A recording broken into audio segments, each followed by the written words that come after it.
Olá, muito boa tarde a você que sintoniza os 95.7 FM da Vibe Mundial. Está começando o programa Mentes Além do Tempo.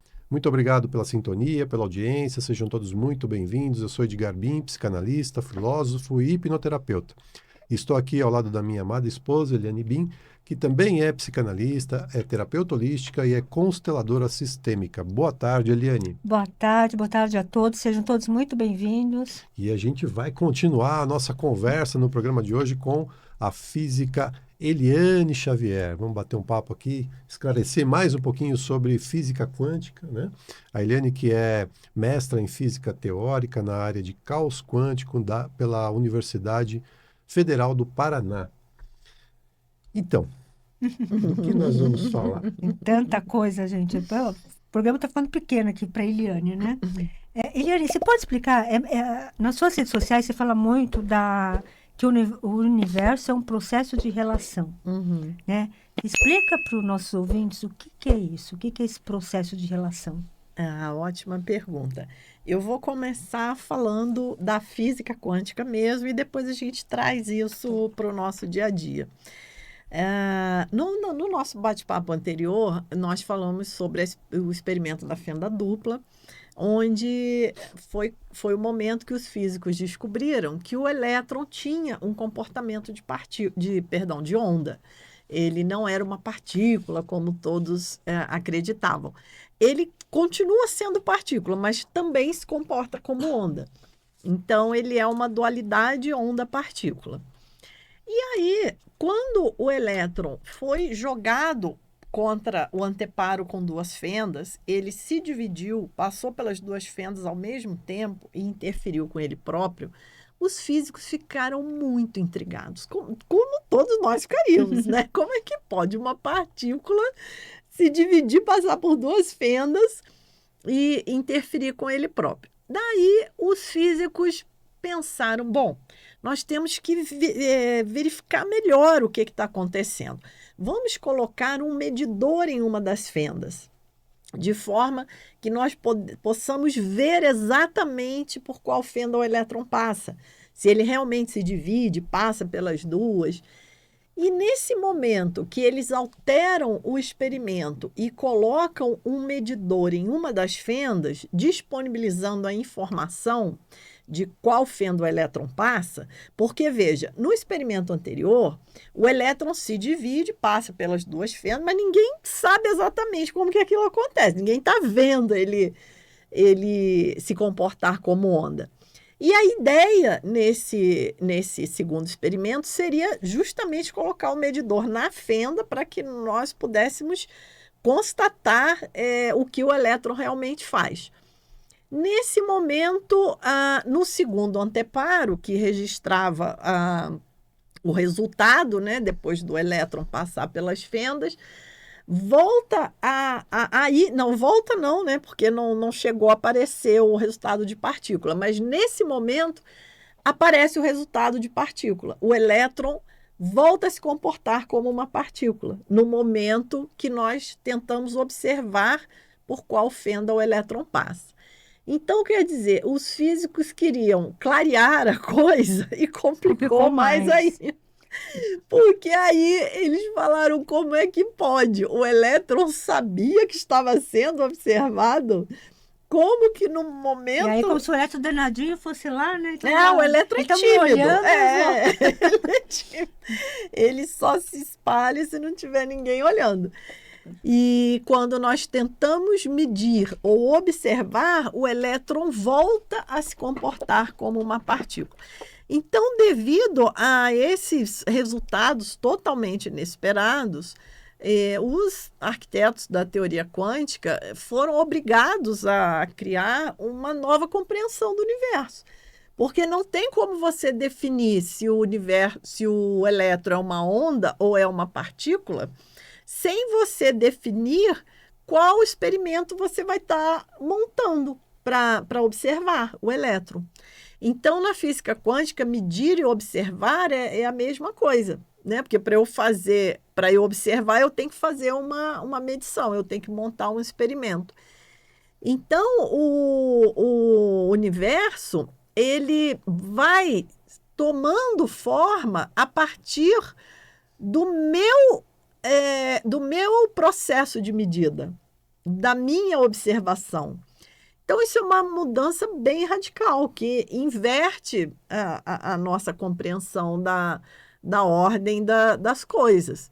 E aí, os físicos, eles passam, então, a tratar o universo como um processo de relação. Eles rejeitam como sem sentido e sem utilidade a ideia de que o mundo funciona de forma objetiva, independente do observador, que era aquela ideia do paradigma clássico cartesiano de entender o universo como um grande relógio.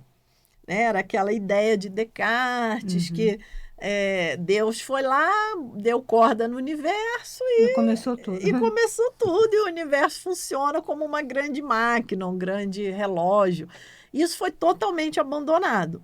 O universo hoje ele está muito mais para um grande pensamento do que para um grande relógio, do que para uma grande máquina. Então, esse processo de relação é como exatamente eu me relaciono com esse universo. Exatamente. A partir do que eu estou observando. Exatamente. Observando crenças, de novo, aquilo que a gente acredita, aquilo que a gente pensa. Seria isso. Exatamente. Aí trazendo... Então, não tem um universo. Não. Aí trazendo, né, para a nossa vida prática, o resultado seria esse, né? Quando nós nos relacionamos com os fenômenos, com as circunstâncias, com as situações, com as pessoas, nós estamos ali, nesse momento, construindo a nossa realidade. E não percebemos. Mas aí é que tá, porque as pessoas associam muito a física quântica a essa questão da cocriação, né? E a pessoa acha assim, agora eu vou cocriar um carro, vou cocriar uma casa de praia, vou cocriar um emprego novo. E elas acham que só nesse momento é que elas estão cocriando, mas na verdade ela está cocriando o tempo inteiro. O tempo todo. E isso é matéria, né? A gente tem muito esse olhar, né? Exatamente, matéria. Exatamente. Eu vou cocriar um bem material, ou até que seja um relacionamento amoroso, alguma coisa, mas é uma cocriação que vai levar a pessoa a uma felicidade condicionada. Sim, momentânea, né? Momentânea, porque se ela cocria um relacionamento, ela vai estar feliz enquanto ela tem um relacionamento. Se ela cocria um bem material, ela vai estar feliz enquanto ela tem aquele bem material. E às vezes até enquanto não consegue aquilo, né? Conseguiu aquilo, já perdeu o interesse, já perde o interesse. E aí, Eliane, a gente fala muito do estado de presença, né?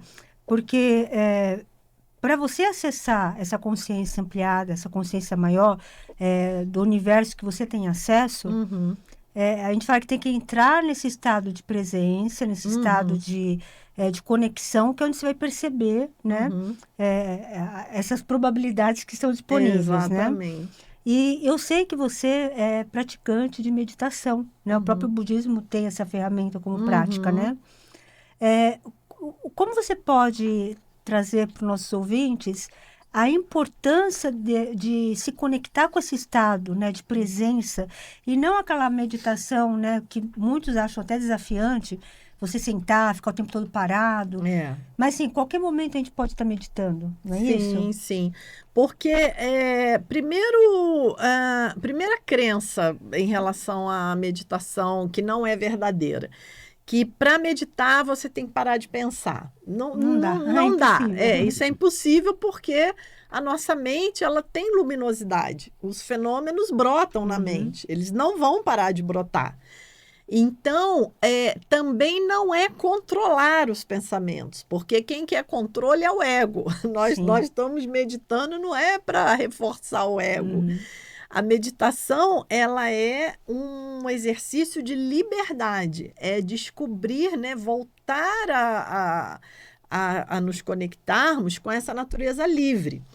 Então, a prática da meditação, nós geralmente começamos colocando foco na respiração para dar um foco para a mente não ficar por aí vagueando. E aí nós colocamos o foco na respiração e o pensamento vai surgir, não é porque você está com foco na respiração que o pensamento não vai surgir. Mas você vai descobrir que você não precisa responder o pensamento. Uhum. Você pode observar esse pensamento, não responder, que ele se dissolve. Isso é que é a novidade, porque a gente acha que a gente tem que bater boca com o pensamento para ele ir embora. E, na verdade, é o contrário. Se você começa a discutir com o pensamento, aí que ele fica mesmo. Porque aí, opa, consegui uma plateia aqui. Na Cabala a gente fala, né, em algum momento, uma situação, né, difícil ali, dá pausa, dá um passo para trás, exatamente. respira, se conecta para ver como que você vai agir ali, né? Que escolha você vai fazer ali, né? Exatamente.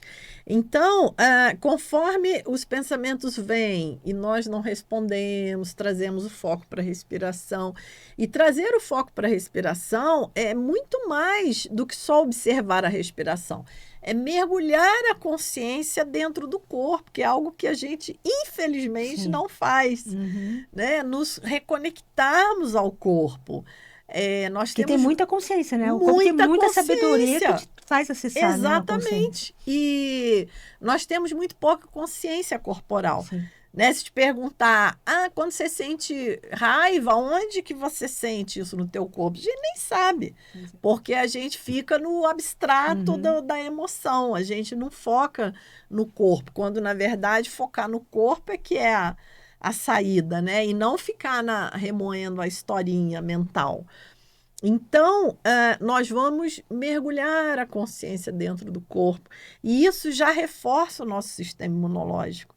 Né? As células se alegram, sim, porque expandem, né? Né? Estão banhadas pela consciência. Né? Quantas vezes o nosso corpo adoece, nosso corpo dói, simplesmente para nós olharmos para ele. Exatamente. É um alerta, né? É um chamamento ali, né? Para ver o que exatamente. Tá. E nesse estado de presença, como você falou no programa anterior, a gente pensa no futuro, né? Projetando, criando uma expectativa quando chegar lá, sendo que você tem que pensar no seu presente para construir o seu futuro. Exatamente. Então, nesse momento de presença, de conexão, que é onde estão todas as probabilidades, possibilidades, isso. Você consegue construir um futuro que você deseja. Exatamente. Consegue plantar as sementes para colher então, o futuro. Então, é o aqui e agora, é hoje. É o aqui e agora. Por não isso, os mestres todos já dizem, né? Traga a mente para o agora. Né? É o que os mestres falam. Porque no agora é que está essa essência da vida. Mas a nossa mente, ela vai nas construções, nas artificialidades. Fica nas preocupações do dia de amanhã, né? E nós vamos nos desconectando. E aí a meditação vai ser uma das portas que vai nos abrir justamente para a felicidade que nós chamamos de felicidade genuína. Em contrapartida a essa felicidade condicionada. Né? Porque quando nós nos preocupamos, né, em estar cocriando isso, cocriando aquilo, né? Claro que salvo determinados momentos pontuais. Tem momentos na nossa vida que realmente nós precisamos de algo material e é ótimo que aquilo se materialize. Mas não tomar isso como o mais importante da vida, que não é. Que é o que mais acontece. Que é o que mais acontece. As pessoas acabam se perdendo dentro disso, né? Porque a felicidade genuína, essa que é interessante, porque aí pode ter pandemia, pode não ter pandemia, você pode estar na rua, você pode estar fazendo quarentena dentro de casa, você vai estar feliz. Está no seu estado, né? Ali, no pleno, porque né? você está no seu estado de presença, você está conectado com a sua verdadeira natureza. Independente do que acontece, né? Que, de novo, Exatamente. É a polaridade. A gente tende a definir como um acontecimento sendo algo ruim, algo perverso, sei lá, e na verdade é só um acontecimento. É só um acontecimento. Só um fato, né? Exatamente. Não é o que vai definir. Tudo na vida tem um lado bom e um lado ruim. Exatamente. Não é o que define a gente, aquele fato. Né? Exatamente. E foi o que nós falamos na nossa primeira conversa, né? Quando nós abrimos a nossa primeira conversa. Nesse momento, né, que está tudo tão instável, que a impermanência está atuando ainda mais rápido do que já atua sempre, o grande refúgio é a felicidade genuína, essa conexão com a espiritualidade. É o reencontro, né? É o reencontro. encontro, porque o mundo, não há mais um mundo para nos enquadrarmos, né? O mundo está derretendo. O que existe é um mundo para co-criarmos nesse processo de relação. E com foco na felicidade genuína, não no aprisionamento de coisas que são impermanentes. Hoje né? muito se fala, né, e no próprio Espiritismo a gente vê muito isso, que a Terra está passando de um planeta de provas e expiações para um planeta de regeneração, né? Hoje se fala muito que a humanidade está entrando numa quinta dimensão. Você acredita que, de repente, esse conhecimento de física quântica está vindo à tona, exatamente preparando a gente para esse estado e para a gente entrar nessa quinta dimensão? E complementando, sim, com Eliane, certeza. complementando a pergunta dela, a gente falou muito sobre o aspecto individual da criação. E como fica o conceito coletivo, essa mente global? Né? Essa pergunta também é ótima. O impacto disso... Porque às vezes a pessoa pensa assim, o que adianta eu meditar se ninguém no meu condomínio medita, se todo mundo... Você faz sua parte, né? E aí a gente se sente tão desencorajado, né? Mas a nossa parte, ela é crucial. Tem duas maneiras de ver isso, né? A primeira é nós pensarmos no próprio quantum, né? Quando Einstein explicou o efeito fotoelétrico, ele usa a equação de Planck, que na verdade o Planck já havia postulado isso, que a energia do quantum é proporcional à frequência da onda, porque é uma dualidade, lembra? Você tem a partícula e a onda.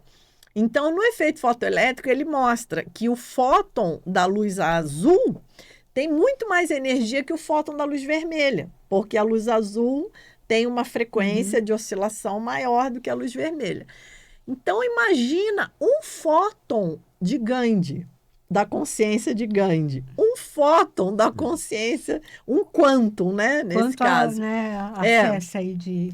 um pacotinho mínimo da consciência de um grande mestre, o quanto de energia que esse pacotinho não carrega. Então, uma pessoa que tem um nível de consciência elevado, um quantum dela vale já por milhões de... né? Por isso nós temos a massa crítica. Nós não precisamos que todo mundo no planeta atinja um nível de evolução, né? Se uma massa crítica atingir, o planeta todo já é transformado. Uma pessoa consciente vai espalhar consciência para milhares de pessoas. Exatamente. Né? Então, não desanime. Se você é o único no seu condomínio que medita, o seu quantum está gerando muito mais energia nesse campo de informação do que o resto de todos os vizinhos que estão lá emitindo quanta numa frequência baixa. Né? Então, esse é um ponto. E o outro é a questão que às vezes as pessoas falam também do karma coletivo, do karma individual, do inconsciente coletivo. Eu acho que nós acabamos de viver uma experiência que deixou isso muito claro, que foi a pandemia. A pandemia foi um karma coletivo, digamos assim. Mas teve gente que enriqueceu na pandemia. Teve gente que quebrou na pandemia. Teve gente que fez vários retiros, que se recolheu, que teve uma expansão de consciência imensa na pandemia. A maioria não fez isso, mas teve um ou outro que fez.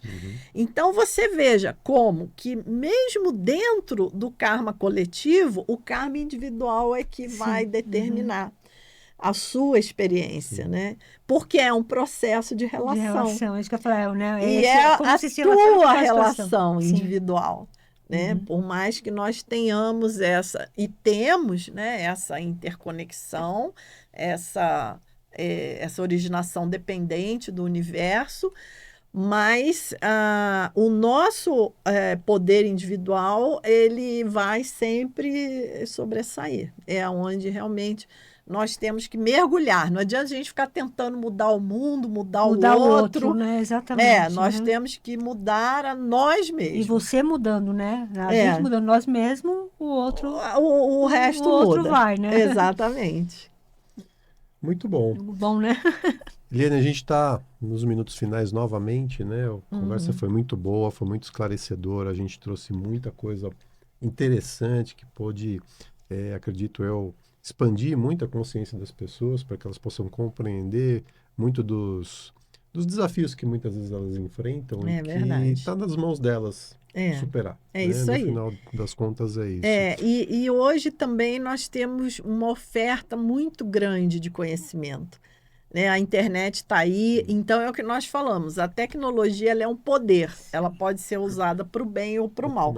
Do mesmo modo que pessoas usam a internet das piores maneiras, tem outras que usam das melhores maneiras E a escolha é também. sua, né? Você A acessar esse escolha é conteúdo sua. de conhecimento, né? Exatamente.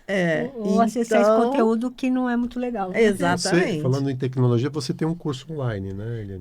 Tenho um curso online completo para quem realmente quer se resolver na física quântica, não precisa se preocupar mais com física quântica, vai aprender de tudo. E como é que a pessoa acessa esse curso? Então, eu tenho uma página, né, que é a Sabedoria Quântica, é o meu site, lá tem um link para o curso. É sabedoriaquântica.com.br. Isso. Tá. Ou pode entrar direto em contato também, seguindo lá pelo Instagram, pode mandar uma mensagem no direct, que inclusive eu ofereço algumas aulas gratuitas de vez em quando a gente vai formar uma turma nova. Legal. E esse conhecimento da Eliane, né, de novo, é legal porque ela traz a física quântica para o nosso dia a dia. Não é falar, vou aprender física quântica, eu vou ficar estudando fórmula. Não, ela ensina essa relação, né? Como se relacionar, né, com o universo para criar as suas realidades, né? É isso aí. E de uma forma fácil, né? Acho que essa é a parte mais interessante, porque quando a gente fala em física quântica, sempre fica aquela preocupação, é muito difícil, muito... Não é. Mas olha, eu tenho assim a alegria de dizer, né, que eu recebo mensagens muito bacanas dos meus alunos. E eu tenho aluno que é produtor rural, eu tenho alunas que são costureiras. Que é para todos, né? É para todos. São pessoas que não têm assim, muita experiência acadêmica e não tem donas de casa. E está todo mundo lá aprendendo física quântica. E vai ter, né? Essa vai ter o benefício. Porque no final das contas, ao aprender física quântica, você está se conectando com a sua espiritualidade. Exatamente. Muito bom, Aline. Então, repetindo, o seu Instagram é o Eliane_Xavier_Física. Isso. Lá tem todos os canais. Tem. Tem o acesso para o curso, tem acesso para o site, tá tudo lá. Tem. E o YouTube é Eliane Xavier. Mas se tiver alguma dificuldade de achar direto no Eliane, YouTube... você quer deixar qual mensagem que você poderia passar para os nossos ouvintes? Tanta coisa, né? Eu acho que eu deixaria a mensagem que, assim, para não acreditar tanto na realidade, né? Que a realidade é um processo de relação mesmo. Né? Não acreditar nos seus limites. Né? Eu não posso isso não dá. Porque isso não existe. Legal. Realmente não existe. Tudo vai vir do nosso processo de relação. E quando nós acreditamos em nós mesmos, quando nós realmente abraçamos esse caminho de transcendência, de autoconhecimento, todo o universo colabora. Nós nos alinhamos, né, com o propósito do universo. Bom. Eliane, foi uma honra, um prazer receber você aqui nos estúdios da Vibe Mundial. Muito obrigado mesmo. Que bom, eu foi que uma agradeço. aula, foi um presente para todos nós. Adoramos sua presença aqui. Que bom, muita contribuição. Amei o bate-papo também. Já está convidada para voltar. Com certeza, vamos marcar. Estamos aqui de braços abertos para te receber. Obrigado pela audiência, querido ouvinte. Se você quiser entrar em contato com a gente, você pode mandar mensagens pelo WhatsApp no 11 98420 9959 para falar com a Eliane, ou no 11 97274 7997 para falar comigo. E se você quiser também seguir a gente nas redes sociais, tem muito conteúdo lá também. Você vai procurar lá no Instagram o @ElianeBim ou o @EdgarBim. E o nosso canal no YouTube, que é o BIM91, BIM91. Você entra lá, se inscreve no canal, ativa as notificações e tem acesso a esse programa e vários outros e muita informação, muito conteúdo. Tenham todos um excelente final de semana. Tenham todos uma linda, abençoada semana e com bastante consciência.